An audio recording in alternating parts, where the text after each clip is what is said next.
মমতা বন্দ্যোপাধ্যায় এবং অভিষেক বন্দ্যোপাধ্যায় আপনারা মনে করবেন না এরা তৃণমূলের জন্য লড়ছে, এটা বাঙালির লড়াই। এর আগে রন্তিদা বলে গেছেন, আমি আবার সবাইকে বলবো যে মনে রাখবেন এটা বাঙালির লড়াই, এটা অন্য তৃণমূলের লড়াই নয়, এটা কোনো রাজনৈতিক দলের লড়াই না, এটা কোনো ব্যক্তির লড়াই নয়। মমতা বন্দ্যোপাধ্যায় বারবার বলেছেন, গতকালও একটি সাক্ষাৎকার দিতে গিয়ে বলেছেন 1,30,00,000 মানুষ ঝুলে আছেন, যারা ভারতবর্ষের আর ভোটার থাকবেন কিনা আমরা জানি না।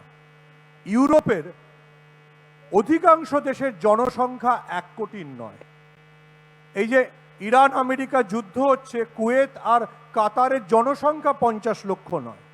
ভাবতে পারেন ইউরোপের কোনো একটা দেশ ম্যাপ থেকে মুছে যাবে আর কেউ কোনো প্রতিবাদ করবে না? মমতা বন্দ্যোপাধ্যায় আর অভিষেক বন্দ্যোপাধ্যায় যেটা করছেন, আবারও বলছি, সেটা বাঙালির জন্য লড়াই।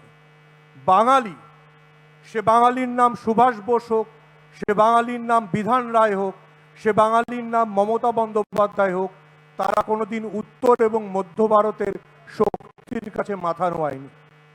তাই আজকের বাংলায় মমতা বন্দ্যোপাধ্যায় এবং অভিষেক বন্দ্যোপাধ্যায়ও কোনোদিন মাথা ঝোঁকাবেন না।